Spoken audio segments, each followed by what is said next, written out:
नमस्कार प्रिय विद्यार्थियों।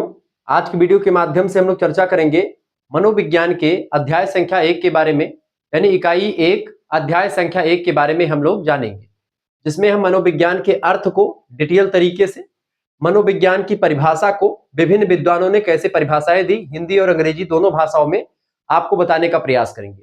Welcome to Shukla study point. आप सभी का स्वागत है आपके अपने YouTube channel Shukla study point में।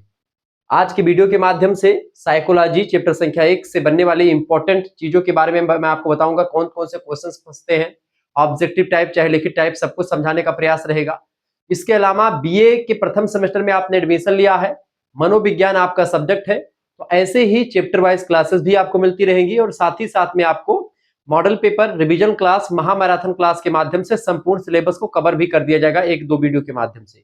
तो घबराने की जरूरत नहीं है। 2026-27 इन सभी के लिए लेक्चर बहुत ही महत्वपूर्ण होगा।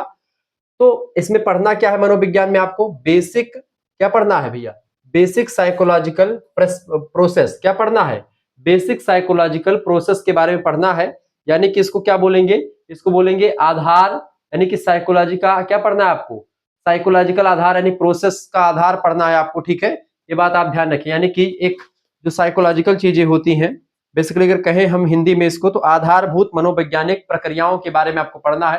प्रोसेस माने प्रक्रियाएं, साइकोलॉजिकल माने मनोवैज्ञानिक, और बेसिक माने आधारभूत या आधारीय। ठीक है, तो यानी कि हमको क्या पढ़ना है, हिंदी में बोलेंगे इसको बेसिक साइकोलॉजिकल प्रोसेस या प्रोसेसेस। ठीक है, प्रक्रियाएं।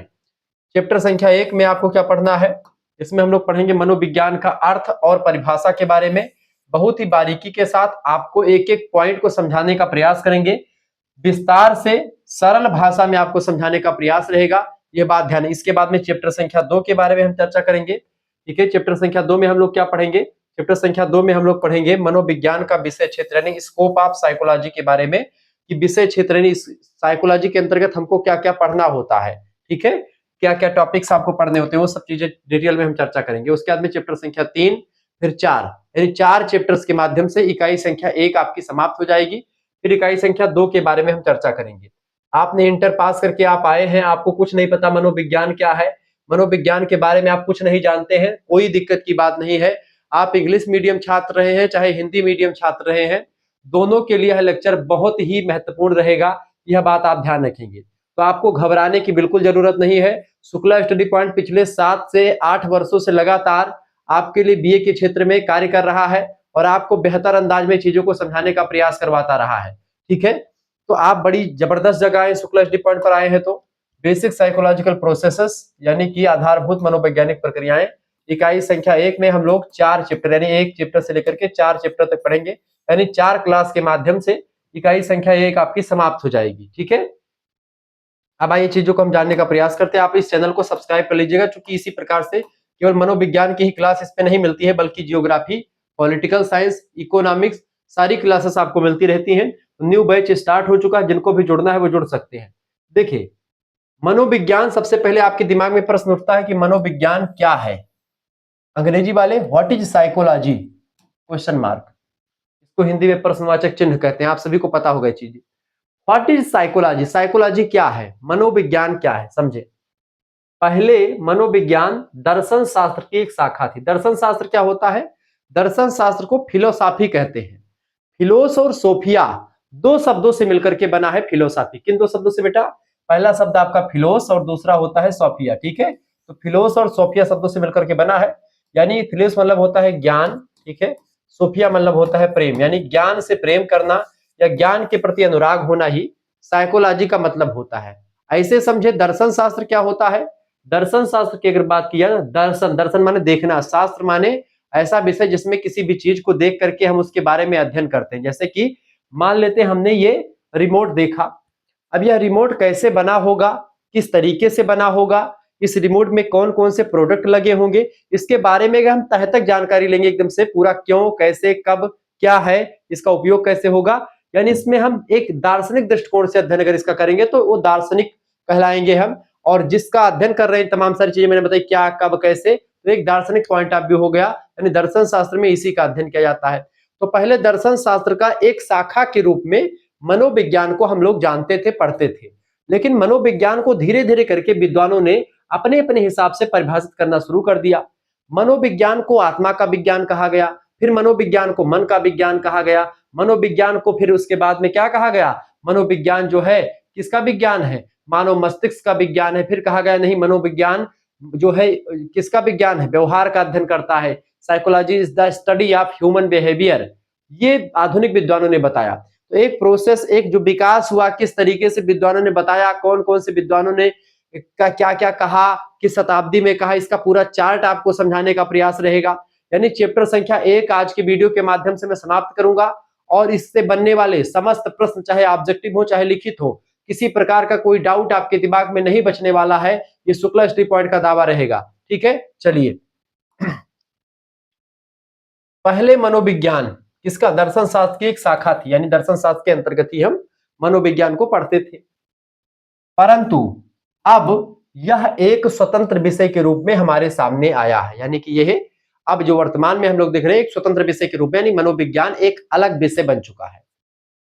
प्रारंभ में यानी शुरुआत में इस विज्ञान का संबंध किससे था, आत्मा का विज्ञान था अथवा अंतःकरण से समझते थे। जो शुरुआती विद्वान है उन्होंने कहा कि मनोविज्ञान किसका विज्ञान है, मनोविज्ञान आत्मा का विज्ञान है, शुरुआती मनोवैज्ञानिकों ने कहा। ठीक है, फिर इसके बाद में 16वीं शताब्दी तक मनोविज्ञान को आत्मा का विज्ञान जो है कहा जाता रहा। मनोविज्ञान आत्मा का विज्ञान है, 16वीं शताब्दी तक ये बातें बताइए। 16वीं शताब्दी मतलब क्या होता है, 1500 ईस्वी से लेकर के 1600 ईस्वी तक का जो समय काल है, इसको 15वीं शताब्दी कहते हैं, 16वीं शताब्दी कहते हैं। ठीक है, 16वीं शताब्दी। 17वीं शताब्दी कब होगी, 1601 ईस्वी से शुरू होगी और 1700 ईस्वी तक होगी, ये 17वीं शताब्दी होगी, ध्यान रखेंगे। ठीक है, तो शताब्दी का खेल आप समझ लीजिए। तो 16वीं शताब्दी तक क्या हुआ, शुरुआत से लेकर के जब ये दर्शन शास्त्र से अलग हुआ तब से लेकर के 16वीं शताब्दी तक मनोविज्ञान को आत्मा का विज्ञान ही जो है सभी लोगों ने स्वीकार किया, सभी विद्वानों ने मोहर लगाई कि हाँ मनोविज्ञान आत्मा का विज्ञान है। फिर एक तबका आता है, परंतु आत्मा क्या है, उसका रंग कैसा है, आत्मा का रूप कैसा है, आत्मा का आकार कैसा है, आत्मा दिखती कैसी है, इन तमाम प्रकार के प्रश्नों को लेकर के विद्वानों में मतभेद होना शुरू हो गया। आत्मा का रंग क्या है, रूप क्या है, आकार कैसा है, किस तरीके की है आत्मा, यही जब नहीं पता है तो फिर अध्ययन कौन सा शास्त्र का आप कर रहे हैं। जब आत्मा ही नहीं क्लियर है कि आत्मा है क्या, या आत्मा कैसी दिखती है, लाल है, पीयर है, हरियर है, उज्जर है, कैसी है, समझ रहे हैं। जब आत्मा का आकार नहीं क्लियर है कि गोल है, लंबी है, ठीक है, या फिर चौकोर में है, या वृत्ताकार है, या परवलयाकार है, किस तरीके से है, जब वही नहीं पता है तो फिर आप उसका अध्ययन कैसे करेंगे। प्रश्न यह उठा विद्वानों के समझ। जब यह प्रश्न उठा तो विद्वानों में क्या हुआ, तमाम प्रकार के विद्वानों ने एक प्रकार सभाएं शुरू कर दी, तमाम रिसर्च होना शुरू हो गए, तमाम लोग आपस में प्रश्न करने लगे। तो इस परिभाषा को क्या कर दिया गया, अस्वीकार कर दिया गया। भैया जब आत्मा का क्लियर नहीं कि आत्मा है क्या, तो उसका अध्ययन कैसे करोगे। और उसका अध्ययन यानी आत्मा का विज्ञान है, तो आत्मा का विज्ञान मतलब आत्मा का अध्ययन करने वाला विज्ञान। तो जब आत्मा में नहीं क्लियर है आत्मा क्या है, तो किसका अध्ययन करेंगे आप। तो इसको खंडित कर दिया गया, यानी आत्मा का विज्ञान अब हटा दिया गया। आता है विद्वानों ने मनोविज्ञान को आत्मा का विज्ञान ना मान करके मस्तिष्क का विज्ञान कहा। किसका, मस्तिष्क का विज्ञान कहा, या फिर मन का विज्ञान कहा। ठीक है, तो इस तरीके से माना, परंतु यह परिभाषा भी एक प्रकार से कुछ ही दिनों तक चलती रही। फिर बाद में तमाम सारे विद्वानों के द्वारा खंडन मंडन की प्रक्रिया चलती रही। खंडन माने होता है इस सिद्धांत को कुछ लोगों ने खंडित किया, मंडन माने कुछ लोगों ने समर्थन दिया, तो यह खंडन मंडन की प्रक्रिया चलती रही। उसके बाद में विवादास्पद ये भी परिभाषा रही, क्योंकि मनोवैज्ञानिक मानसिक शक्तियों, मस्तिष्क के स्वरूप व उसकी प्रकृति को सही तरीके से निर्धारित नहीं कर पाए कि आखिरकार मानसिक शक्तियां क्या है, मन क्या है, मस्तिष्क का स्वरूप कैसा है, उसका नेचर कैसा है, ये भी मनोवैज्ञानिक अभी तक नहीं निकाल पाए। इस वजह से ये परिभाषा भी नहीं चल सकी। इसके बाद में आगे बढ़ते हैं। कुछ विद्वानों में जैसे कि विलियम बुंट, विलियम बुंट नाम के एक विद्वान है, 1832 में इनका जन्म होता है, 1920 में इनकी मृत्यु हो जाती है। और विलियम जेम्स, इनका जन्म होता 1842 में, 10 साल के बाद में, यानी 10 साल छोटे थे विलियम बुंट से ये विलियम जेम्स। 1910 में इनकी मृत्यु हो जाती है, यानी कि आप देखते हैं ये 1942 में पैदा हुए लेकिन 1910 में खत्म हो जाते हैं, यानी कि आप देखते हैं विलियम बुंट ज्यादा जीवित रहे। तो विलियम बुंट और विलियम जेम्स दोनों विद्वानों ने मिलकर के कहा कि मनोविज्ञान ना तो आत्मा का विज्ञान है, ना ही मनोविज्ञान मन का विज्ञान है या मस्तिष्क का विज्ञान है। मनोविज्ञान किसका विज्ञान है बेटा, मनोविज्ञान मानव के चेतना का विज्ञान है, यानी कि चेतना का विज्ञान है। परंतु चेतना के बारे में अनेक गंभीर मतभेद हो गए। चेतना जब क्लियर होने लगा कि भाई अब चलो अब तुम ही बताओ, जब आत्मा नहीं क्लियर है, मन नहीं क्लियर है, मस्तिष्क नहीं क्लियर है, तो हमें बता दो चेतना है क्या? चेतना को कैसे डिफाइन करेंगे? कैन यू डिफाइन प्लीज चेतना? चेतना क्या है? अब चेतना को लेकर के भैया डिबेट शुरू हो गई। अब चेतना में नहीं क्लियर हो रहा कि चेतना क्या है। कुछ दिन तक तो चला भैया ये परिभाषा विद्वानों के द्वारा, अब विद्वान उसी में फिर चल रहे, लड़ भिड़ रहे। कोई कह रहा है तुम्हारी परिभाषा नहीं सही, कह रहा तुम्हारी नहीं सही है, वो कह रहा अच्छा भाई तुम्हारी सही है बिल्कुल। कोई समर्थन दे रहा है, कोई विरोध कर रहा है, कोई आलोचना कर रहा है, कोई समीक्षा कर रहा है।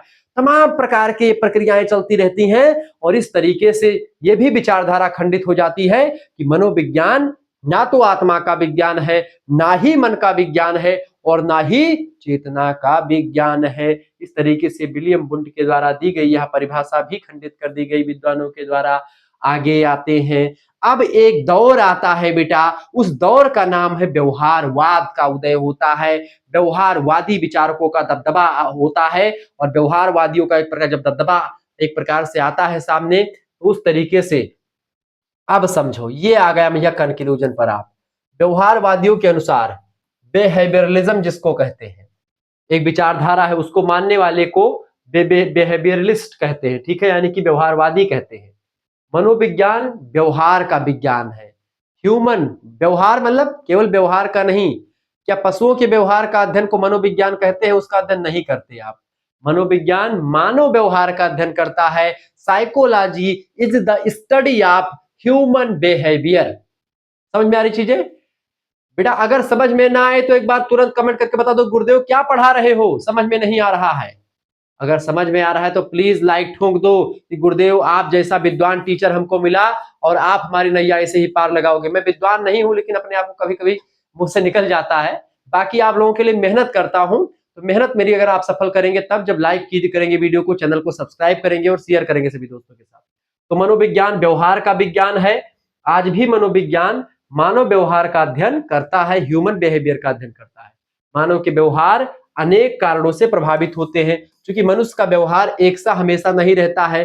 कहते नहीं भाई छने छने बदले तोहरो मिजाज रजऊ, एक गाना चला है, आप सुने होंगे। कैसे? छने छने बदले तोहरो मिजाज रजऊ। अब ये गाना का अर्थ समझे। इस गाने का तात्पर्य यहाँ पर, मेरे गाने का मतलब ये नहीं कि मैं भोजपुरी को बढ़ावा दे रहा हूं। इसका मतलब यहाँ है कि जो मनुष्य का बिहेवियर है वो एक जैसा नहीं रहता है। छने छने माने समय समय पर वो बदलता रहता है। समय परिस्थिति काल के हिसाब से मनुष्य का व्यवहार भी चेंज होता रहता है, ठीक है। साथ ही उन व्यवहारों की अभिव्यक्ति भी अलग अलग ढंग से होती है। पिल्सबरी नाम के एक विद्वान, उन्होंने कहा सबसे अधिक संतोषजनक रूप से मनोविज्ञान की परिभाषा मानव व्यवहार के विज्ञान के रूप में की जा सकती है। उन्होंने परिभाषा दी है। उस परिभाषा को समझने से पहले मैं आपको एक चीज बताना के प्रयास करूंगा कि अगर आपको हमारे साथ जुड़ना है, हमारे कोर्स में ज्वाइन होना है, पीडीएफ प्राप्त करनी है, psychology, economics, geography, political science, history, Hindi, Sanskrit, ठीक है, शिक्षा शास्त्र, सोशियोलॉजी, ऐसे तमाम प्रकार के हिस्ट्री, एंशिएंट हिस्ट्री, ऐसे तमाम प्रकार के सब्जेक्ट की आप तैयारी करना चाहते हैं, को करिकुलर सभी सब्जेक्ट के लिए पूरी व्यवस्था कर दी गई। 91 61 93 60 62 पर एसएमएस कीजिएगा। नवीनतम बैच शुक्ला एचडी पॉइंट का शुरू हो चुका है। जिन बच्चों को जुड़ना है तुरंत जुड़ जाइए। अपना नाम, ठीक है, अपने यूनिवर्सिटी का नाम और अपने सब्जेक्ट के नेम, और आप किस सेमेस्टर में हो अपने सेमेस्टर के नेम लिख करके आप भेज दीजिएगा इस नंबर पर व्हाट्सएप पर। आपके पास एक स्कैनर भेजेंगे। आप बोलेंगे कि गुरुजी हमको कोर्स लेना है प्रथम सेमेस्टर का, और अपना नाम ये सब लिख करके भेजेंगे, तो मैं आपके पास एक स्कैनर भेजूंगा और उसी पर क्या लिखा रहेगा कि भाई आप इस पर 100 रुपए भेज दीजिए, और 100 रुपए आपको सेंड करके उसका स्क्रीनशॉट हमारे पास सेंड कर देना है। 100 रुपए फीस। फीस कितनी रुपए रखी गई? मात्र और मात्र फीस जो है 100 रुपए फीस में आपको एक सब्जेक्ट नहीं बल्कि एक आपका 3 मेजर सब्जेक्ट, एक माइनर सब्जेक्ट और एक को करिकुलर सब्जेक्ट, यानी 5 सब्जेक्ट की तैयारी केवल और केवल 100 रुपए फीस में आपकी करवाई जाएगी। ये बात आप ध्यान रखेंगे। इसके अलावा इसमें और भी जो फैसिलिटीज है वो क्या है बेटा? जैसे इसमें आपको व्हाट्सएप ग्रुप से जोड़ा जाएगा, ठीक है, इसमें आपको व्हाट्सएप ग्रुप से जोड़ा जाएगा, ठीक है। इसके अलावा व्हाट्सएप ग्रुप आपका गर्ल्स और बॉयज का अलग अलग होगा, कोई दिक्कत नहीं किसी को। इसके साथ साथ उसी ग्रुप में लाइव क्लास की लिंक जो होगी वो मिलती रहेगी समय समय पर। इसमें हर एक सब्जेक्ट की क्लास आपकी मिलेगी, जो भी सब्जेक्ट आपके होंगे। इसके साथ ही साथ यहाँ पर आपको क्या मिलेगा बेटा? जैसे आपको क्लास मान लीजिए लाइव नहीं ले पाए तो उसकी वीडियोज जो होंगी रिकॉर्डेड आपको मिल जाएंगी, ठीक है, और कुछ पहले की वीडियोज आपको रिकॉर्डेड मिल जाएंगी, सब कुछ, और नोट्स मिल जाएंगे ताकि आप पहले से पढ़ते रहे, ठीक है। इसके बाद में आपको क्या मिलेगा? यहाँ पर आपको प्रीवियस ईयर क्वेश्चन पेपर भी मिलेगा, सभी सब्जेक्ट का, अधिकतर सब्जेक्ट का प्रीवियस ईयर क्वेश्चन पेपर, वो भी आपका चाहे एमसीक्यूज आपकी यूनिवर्सिटी का पेपर हो रहा हो, यानी जो है मल्टीपल चॉइस क्वेश्चन, ऑब्जेक्टिव वाले प्रश्न, चाहे आपका लिखित वाले प्रश्न हो रहे हैं, जैसे कि अति लघु उत्तरीय, लघु उत्तरीय और दीर्घ उत्तरीय टाइप के प्रश्न, लिखित और इनके दोनों के आपके प्रीवियस ईयर क्वेश्चन पेपर मिलेंगे। साथ ही साथ में मॉडल पेपर, यानी आपका कैसा पेपर आता है, किस तरीके से चीजें होती हैं, तो मॉडल पेपर हो गया, रिवीजन क्लास हो गया, ठीक है, मॉडल पेपर हो गया। इसके अलावा रिवीजन क्लास के लिए शुक्ला डिपार्टमेंट बहुत जाना जाता है, महामैराथन क्लास आएगी आपकी, ठीक है। इन तीन, आप कुछ भी ना पढ़े, अगर हमारे चैनल की 3 क्लास ये देख लेते हैं, आप बीए में कुछ भी नहीं पढ़े हैं, महामैराथन क्लास आप एक देख लीजिए, एक मॉडल पेपर हमारा देख लीजिए, एक रिवीजन क्लास देख लीजिए और एक 8 क्वेश्चन पेपर आप देख लीजिए, ठीक है। मुश्किल से ये 3 ही क्लास अगर आप देख लेते हैं हमारे चैनल की, तो आपको कुछ पढ़ने की जरूरत है, क्योंकि इन तीनों वीडियोस के माध्यम से संपूर्ण सिलेबस से बनने वाले, यानी इकाई 1 से चैप्टर 1, 2, 3 सभी से मिलने वाले जो इंपॉर्टेंट क्वेश्चंस हैं, उन सभी को 1-2 वीडियो के माध्यम से समझा दिया जाता है। सारे चैप्टर को खत्म कर दिया जाता है इसी वीडियोस के माध्यम से, ठीक है। तो आप इस पर ज्यादा फोकस करिएगा, मैं पहले से डोनेट कर रहा हूँ सभी सब्जेक्ट के लिए व्यवस्थित, ठीक है। तो आपको सब कुछ मिलेगा, इन सभी का पीडीएफ भी मिल जाएगा आपको, आप पढ़ लीजिए, ठीक है, और आसानी सब कुछ आपको मिल जाएगा। इसमें आपका को करिकुलर की भी तैयारी, आपकी को करिकुलर का आपके लिए व्यवस्था क्या किया गया है, अब की बार जो है 10 प्रैक्टिस सेट को करिकुलर का आपका तैयार कर लिया गया। को करिकुलर का पेपर जो होता है फूड न्यूट्रिशन का होगा आपकी बार, आपका एमसीक्यूज में क्या होगा, आपका फूड न्यूट्रिशन का पेपर आएगा, और हमेशा सभी विश्वविद्यालयों का ये पेपर जो होता है वो एमसीक्यूज होता है, ये बात आप ध्यान रखिए। आप किसी भी विश्वविद्यालय से पढ़ रहे हैं, हमारे कोर्स में ज्वाइन हो सकते हैं, बिहार विश्वविद्यालय के लगभग में सभी, इसके अलावा दीनदयाल उपाध्याय गोरखपुर विश्वविद्यालय, वीर बहादुर सिंह पूर्वांचल विश्वविद्यालय, महात्मा गांधी काशी विद्यापीठ, ठीक है, राम मनोहर लोहिया अवध विश्वविद्यालय, सिद्धार्थ यूनिवर्सिटी कपिलवस्तु, ठीक है, Raja Mahendra Pratap Singh state university, MJP आर्य बरेली, मासा कुंभरी Saharanpur, Raja Mahendra Pratap Singh state university, professor Rajju Bhaiya state university, ठीक है। इसके अलावा आपका चौधरी चरण सिंह मेरठ विश्वविद्यालय, जननायक चंद्रशेखर बलिया विश्वविद्यालय, महाराजा सुहेलदेव आजमगढ़ विश्वविद्यालय, इसके अलावा आपका छत्रपति साहू महाराज कानपुर विश्वविद्यालय, चौधरी चरण सिंह मेरठ विश्वविद्यालय। ऐसे ये तो आपके उत्तर प्रदेश के हो गए सारे विश्वविद्यालय, ऐसे ही आपके बिहार के, राजस्थान के, ठीक है, उत्तराखंड के, जहां तक हिंदी समझी आती है वहां सब आपको ये लेक्चर मिलेगा। और साइकोलॉजी में या सभी सब्जेक्ट में सिलेबस लगभग सेम ही होता है सभी का, तो कोई दिक्कत की बात नहीं, तुरंत आप जुड़ जाइए हमारे साथ, और ऐसे ही विस्तार से मैं आपको समझाने का प्रयास करूंगा। जो पीछे आपकी स्क्रीन पर चल रहा है वो सब पीडीएफ में आपको मिल जाएगा, ठीक है, ग्रुप में आप जब जुड़ेंगे। चलिए आगे और चीजों को जानने का प्रयास करते हैं। तो आपका यहाँ पर हो गया मनोविज्ञान, आप क्लियर हो गए। मनोविज्ञान ना तो भैया आत्मा का विज्ञान है, ना ही मनोविज्ञान मन का विज्ञान है। पहले हमने क्या बताया, मनोविज्ञान किसका विज्ञान है, एक बार फिर से समझो, जो है छुपा मनोविज्ञान, पहले विद्वानों ने क्या कहा, पहले कहा कि आत्मा का विज्ञान है, फिर आत्मा के बाद में कुछ विद्वानों ने कहा कि नहीं, मनोविज्ञान क्या है, मन का विज्ञान है या मस्तिष्क का विज्ञान, मन बोलो या मस्तिष्क बोलो, ठीक है, बात एक ही है, मस्तिष्क बोलो। इसके अलावा मनोविज्ञान, फिर उसके बाद अवधारणा क्या आई, उसके बाद में अवधारणा आई कि मनोविज्ञान चेतना का विज्ञान है, ठीक है, विलियम वुंट और विलियम जेम्स नाम के विद्वानों ने कहा, ठीक है, चेतना का विज्ञान है। फिर ये भी खंडन हो गया इसका, और इसके बाद व्यवहारवादी कहा कि मनोविज्ञान क्या है, व्यवहार का विज्ञान करता, व्यवहार का अध्ययन करता है। ये आधुनिक परिभाषा और वर्तमान में चल रही है। तो यहाँ से आत्मा से शुरू होकर के और व्यवहार तक पहुंचने की जो प्रक्रिया है, ये मनोविज्ञान का इतिहास को बताता है कि मनोविज्ञान का विकास कैसे हुआ, ठीक है, ये बात आप ध्यान रखेंगे। आगे देखते हैं। तो ये सब आपका हो ही गया, मैं विस्तार से आपको समझा ही रहा था। अब हमें परिभाषा देखें, जो परिभाषा विद्वान ने दी है, पिल्सबरी नाम के विद्वान, जिसके बारे में मैं आपको बता रहा था।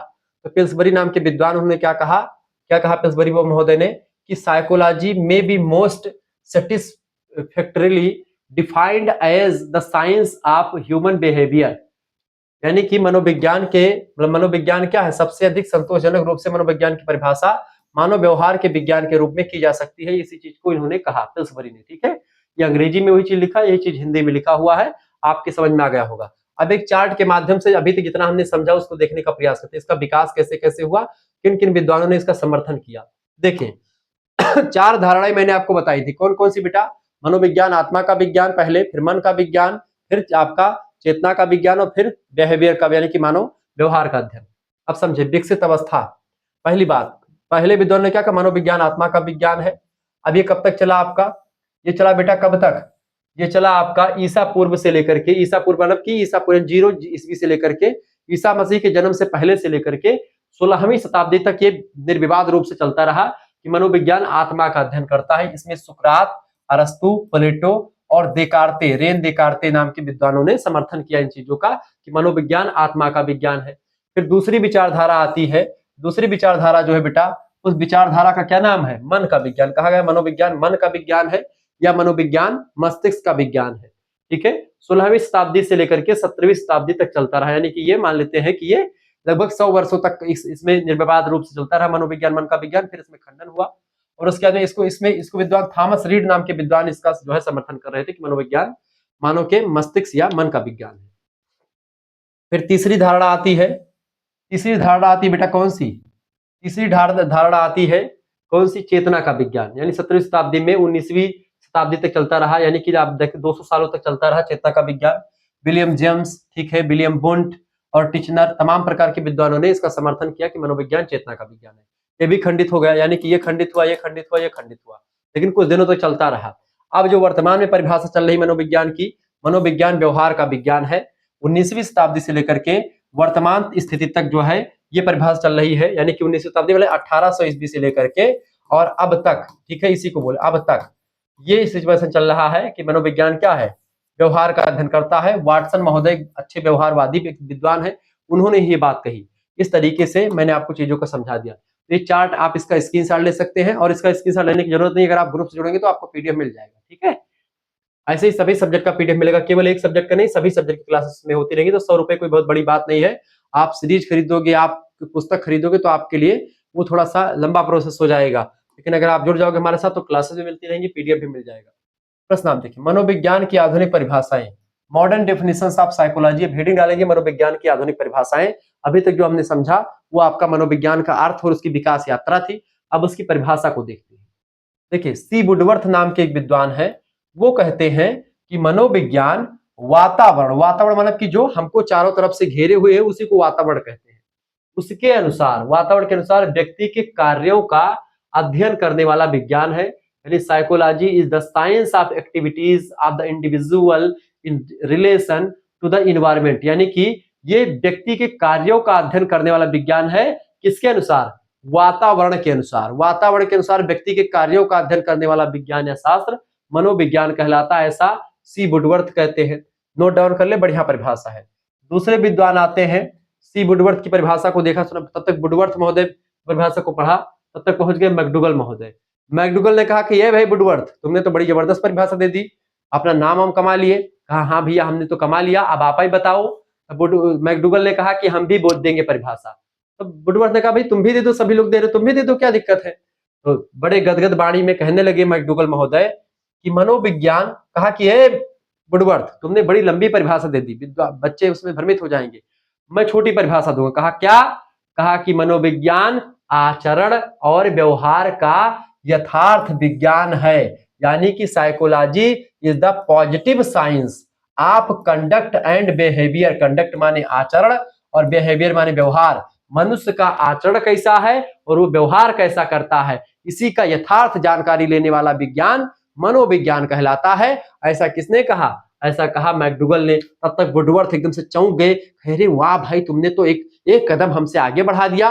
तब तक कहा रुको, तब तक तीसरा विद्वान निकला, स्किनर महोदय आ गए, चार्ल्स स्किनर। कहा तुम लोग रुके रहो यार, अभी हम बचे हुए हैं। कहा हाँ भैया तुम बता लियो, कहीं तुम दोनों की परिभाषा बड़ी छोटी छोटी थी, हम बहुत बड़ी परिभाषा देंगे। कहा दे दो भाई, कौन सा हमारा उसमें कलम और स्याही लग रही है? कहा हाँ भाई चलिए। इन्होंने कहा, स्किनर ने, चार्ल्स ई स्किनर है, बीएफ स्किनर अलग हैं, चार्ल्स ई स्किनर है दूसरे स्किनर। कहते मनोविज्ञान जीवन की विविध माने तमाम, परिस्थितियां माने सिचुएशन, तो कई परिस्थितियों के या विविध परिस्थितियों के प्रति प्राणी की क्रियाओं का अध्ययन करता है। ये तो हो गई आपकी वुडवर्थ की परिभाषा, उन्होंने ही कहा था कि भाई अलग अलग सिचुएशन में चीजें होती है। तो परिस्थितियों के प्रति प्राणी की क्रियाओं का अध्ययन करता है। आगे कहा कि प्रतिक्रियाओं अथवा व्यवहार से तात्पर्य प्राणी की सभी प्रकार की प्रतिक्रियाओं, समायोजन कार्यों तथा अनुभव से होता है। मनुष्य अपने अपने सिचुएशन में, हर एक परिस्थिति में अपने आप को क्या करता है, उस सिचुएशन में ढालने का प्रयास करता है, या उस सिचुएशन में समायोजन कैसे करता है, उन समायोजन करने का अध्ययन, और उस समय अनुभव कैसा करता है विषम परिस्थिति में उसका अध्ययन, और उसकी वो सिचुएशन के प्रति विभिन्न सिचुएशन में किस तरीके की प्रतिक्रिया देता है। तो प्रतिक्रिया क्या होती है, उस प्रतिक्रिया में उस सिचुएशन का सामना कैसे करता, समायोजन कैसे करता है, और अनुभव क्या उस मनुष्य को हो रहा, फीलिंग क्या आ रही है, उन सभी का अध्ययन मनोविज्ञान करता है। स्किनर ने और खोल करके रख दिया पूरी परिभाषा को। तब तक आ गए भैया कौन, अब इसको अंग्रेजी में भी देख लो। Psychology deals with response to any and every kind of situation that life present by response और behaviour is meant all forms of process adjustment activities and expression of the मतलब की ऑर्गेनिज्म। बड़ी जबरदस्त परिभाषा है ये। जेम्स ट्रेवर कहते हैं कि मनोविज्ञान का उद्देश्य यानी एम मानव और पशु के व्यवहार के कारणों की खोज करना, यानी मनुष्य और पशु के बीच मतलब कि जो व्यवहार होते हैं वो व्यवहार की उत्पत्ति कैसे होती है उनकी खोज करना, और मानव स्वभाव का भली भांति अध्ययन करना। मानव का स्वभाव कैसा है और कैसे बदलता है सिचुएशन में, उन सभी का भली भांति तरीके से डीपली अध्ययन करना ही मनोविज्ञान सिखाता है। ये बात ध्यान रखें। अंग्रेजी में यही परिभाषा लिखी हुई है आपकी, इसको भी पढ़ सकते हैं आप। Psychology is the positive science which studies the behaviour of men and animal so far as the behavior is regarded as an expression of the inner life of thought and feelings which we call mental life। किसने कहा था? James Drabble ने। तो मनोविज्ञान की ये परिभाषाओं को पढ़ने के बाद में हम मनोविज्ञान के बारे में कुछ तथ्य आपको बताएंगे जो इंपॉर्टेंट होगा, ठीक है, जो परीक्षा की दृष्टि से आपके लिए महत्वपूर्ण होगा। जैसे कि अब यहां पर समझें, मनोविज्ञान जो होता है, मनोविज्ञान के विषय में विभिन्न तथ्यों का समावेश किया गया है जो निम्नलिखित प्रकार से शामिल कर सकते हैं हम। आइए जानने का प्रयास करते हैं कौन कौन से पॉइंट्स को हम मनोविज्ञान के अंतर्गत समझते हैं। इन परिभाषाओं को पढ़ने के बाद में हमारे अंदर क्या शैली डेवलप होती है। देखिए, सबसे पहली बात ये कि मनोविज्ञान व्यवहार और मन का अध्ययन करता है। मनुष्य का मन कैसा है और उसका व्यवहार है उसका, तो मन और व्यवहार का अध्ययन करता है मनोविज्ञान, पहला पॉइंट। दूसरा पॉइंट आप देखेंगे, मनोविज्ञान के विभिन्न प्रकार हैं, यानी कई प्रकार हैं मनोविज्ञान के, किसी एक दायरे में सीमित नहीं है मनोविज्ञान। जैसे संज्ञानात्मक मनोविज्ञान हो गया, जैसे कि फोरेंसिक मनोविज्ञान हो गया, जैसे सामाजिक मनोविज्ञान हो गया और विकासात्मक मनोविज्ञान हो गया। ये सब मनोविज्ञान के प्रकार है। संज्ञानात्मक माने इमोशंस को पकड़ना, फोरेंसिक माने डीपली रिसर्च करना। फोरेंसिक समझते हैं? फोरेंसिक माने क्या होता है? रिसर्च करना, एकदम से डीपली जानना कि किस तरीके से व्यक्ति क्या कर सकता है किस स्थिति में। सामाजिक आप समझते हैं, सामाजिक संरचना, समाज में क्या क्या चीजें होती है। सामाजिक मनोविज्ञान, समाज के रीति रिवाज, उसके नियम कायदे कैसे बनते हैं। विकासात्मक मनोविज्ञान, ठीक है, तो ये सब आपको यहाँ पर मनोविज्ञान के अंतर्गत ये विभिन्न क्षेत्र होते हैं, उसके प्रकार होते हैं। इसके अलावा अगला पॉइंट्स आपको हम समझा सकते हैं। तीसरा जो पॉइंट है मनोविज्ञान में क्या होता है, एक ऐसी स्थिति वाला व्यक्ति जो उनके मानसिक स्वास्थ्य को प्रभावित करता है, मनोविज्ञान के साथ मूल्यांकन और उपचार से लाभान्वित हो सकता है। यानी कि ऐसी स्थिति वाला कोई व्यक्ति, कोई ऐसी सिचुएशन वाला व्यक्ति हो जो उनके मानसिक स्वास्थ्य को प्रभावित करता है। किसके मानसिक स्वास्थ्य को? उस मतलब कि ऐसा स्थिति वाला व्यक्ति जो ऐसी कोई स्थिति में है, कोई व्यक्ति किसी दूसरे सिचुएशन में है, अब वह सिचुएशन में है, अब उसकी सिचुएशन में मानसिक स्वास्थ्य को उसकी सिचुएशन के हिसाब से प्रभावित हो रहा है वो, तो मनोविज्ञान क्या करता है? मनोविज्ञान मूल्यांकन करता है उस व्यक्ति का कि व्यक्ति की सिचुएशन कैसी है और उस व्यक्ति का उपचार भी करता है, ठीक है। तो मनोविज्ञान से हमको किसी स्थिति में फंसे हुए व्यक्ति का उपचार और मूल्यांकन करने में मदद मिलती है। तो मनोविज्ञान यह विषय है। इसके अलावा चौथी बात आप लिख सकते हैं की पॉइंट्स में, एक मनोविज्ञान उपचार की पेशकश कर सकता है जो व्यवहार अनुकूलन पर केंद्रित हो। यानी कि मनोविज्ञान क्या करता है? उपचार की पेशकश करता है। किस प्रकार के उपचार की? कोई व्यक्ति मान लेते हैं किसी बहुत बड़ी समस्या में फंसा है, तो उस समस्या में उसको अनुकूलन कैसे करना, उस समस्या का समाधान कैसे करना है, या उस समस्या के हिसाब से कैसे आगे बढ़ना है। समाज बदल रहा, परिस्थितियां बदल रही हैं, सब कुछ बदल रहा है, तो बदलते परिवेश में मनुष्य अपने आप को कैसे बदलता है, किस तरीके से छोटा व्यक्ति जब बालक होता है धीरे धीरे बड़ा होता है तो उसको तमाम प्रकार के समायोजन करने पड़ते हैं, तमाम प्रकार के चेंजमेंट उसके शरीर में आते हैं, तमाम प्रकार के सामाजिक बदलाव आते हैं, तो वो सब कैसे होता है, यही सब चीजें आपको यहाँ पर मनोविज्ञान बताता है। व्यवहार का अनुकूलन करना, किस तरीके से व्यवहार का अनुकूलन करना होता है हर सिचुएशन में, मनोविज्ञान यह सिखाता है। पांचवी बात यह है, एक मनोचिकित्सक मतलब मनोविज्ञान यानी जो मनोरोगी जो होते हैं उनको मतलब कि उनको अच्छा करने वाले डॉक्टर मनोचिकित्सक कहलाते हैं। एक चिकित्सक है जो मानसिक स्वास्थ्य के मुद्दों के चिकित्सा प्रबंधन पर ध्यान केंद्रित करने को अधिक संभावना रखता है। जैसे कभी कभी आप देखते हैं आज तमाम रोग हैं, जैसे मनोविदलता हो गई, चिंता हो गई, ठीक है, मनोविदलता रोग होता है, ठीक है। इसके अलावा चिंता हो गई, स्ट्रोक हो गई, मिर्गी वगैरह हो गई, चिंता है, अवसाद है, ठीक है, ये सब आप आगे चल करके पढ़ेंगे। तो ये सब आप देखते हैं जो ये तमाम प्रकार की चीजें हैं, मनोविदलता, चिंता, अवसाद, इन सभी को एक प्रकार से कैसे खत्म करता है एक मनोचिकित्सक। मनोचिकित्सक एक अच्छे तरीके से बताता है, बातचीत करता है, टॉक थेरेपी करता है। टॉक थेरेपी मतलब कि बातचीत करता है, आपकी चीजों को समझता है, आप किस सिचुएशन में क्या चीजें करते हैं उन सभी को जानता है, परखता है, फिर उसके बाद में वो आपको अच्छा कर देता है, आपको अच्छे करने का प्रयास करता है। तो इस तरीके से आप लोगों ने चैप्टर संख्या 1 के बारे में चर्चा कर लिया। चैप्टर संख्या 2 के बारे में हम नेक्स्ट वीडियो में चर्चा करेंगे। मनोविज्ञान का जो विषय क्षेत्र होगा हम उसके बारे में चैप्टर संख्या 2 के बारे में चर्चा करेंगे। इन सभी का पीडीएफ प्राप्त करने के लिए या कोर्स हमारे ज्वाइन करने के लिए 9161936062 इस नंबर पर आप व्हाट्सएप पर एसएमएस कर दीजिएगा। शुरुआत में मैंने बता दिया डिटेल में पूरी जानकारी। क्या एसएमएस करना, अपना नाम, अपने यूनिवर्सिटी का नाम, अपने सब्जेक्ट के नेम, अपने सेमेस्टर का नाम लिख करके आपको भेज देना है। ठीक है, 100 रुपए फीस लगेगी, स्कैनर भेजेंगे उसी पर आपको पेमेंट कर देना होगा और उसके बाद में आपको ग्रुप से जोड़ दिया जाएगा। वहां पर सभी सब्जेक्ट यानी 3 मेजर सब्जेक्ट आपके हो गए, एक माइनर सब्जेक्ट, एक को करिकुलर सब्जेक्ट, यानी 5 सब्जेक्ट की तैयारी आपकी मात्र और मात्र 100 रुपए फीस में होगी। सभी बच्चों को जुड़ जाना चाहिए। आप इंटर पास करके आए हैं, इंग्लिश मीडियम हो, अंग्रेजी मीडियम हो, एक क्लास में आपको तो पता चल गया होगा किस तरीके से पढ़ाया जाएगा, तो आप तुरंत जुड़ जाएं। और सभी चैप्टर्स वगैरह को आपको मॉडल पेपर रिवीजन क्लास के माध्यम से सब कुछ कवर कर दिया जाएगा। तो सिलेबस आपके परीक्षा तक एकदम से खत्म करने का पूरा प्रयास रहता है, उसमें कोई दिक्कत नहीं। तो परेशान होने की जरूरत नहीं। पेपर कैसे आते हैं, पेपर में कैसे क्वेश्चंस आएंगे, ऑब्जेक्टिव आएंगे, लिखित आएंगे, पेपर में कैसे लिखना है, डाउट सेशन आपके आपके तमाम प्रश्न होंगे, मेजर सब्जेक्ट या माइनर सब्जेक्ट डाउट सेशन भी रखे जाते हैं, सब कुछ आपको मिलेगा। चलिए फिर मिलते हैं हम नेक्स्ट वीडियो में, तब तक के लिए जय हिंद जय भारत। आप सभी का बहुत बहुत धन्यवाद। हमारे साथ जुड़ने के लिए इसी प्रकार से अपना प्यार बनाए रखेंगे। ठीक है, इसके बाद में चैप्टर संख्या 2 की वीडियो आएगी, उसके लिए आप तैयार रहिएगा। वीडियो को शेयर कर दीजिए, लाइक कर दीजिए, वीडियो को लाइक कर दीजिएगा, चैनल को सब्सक्राइब जरूर कर दीजिएगा। ठीक है, क्योंकि इस पर आपको और भी तमाम वीडियोस मिलती रहेंगी। धन्यवाद।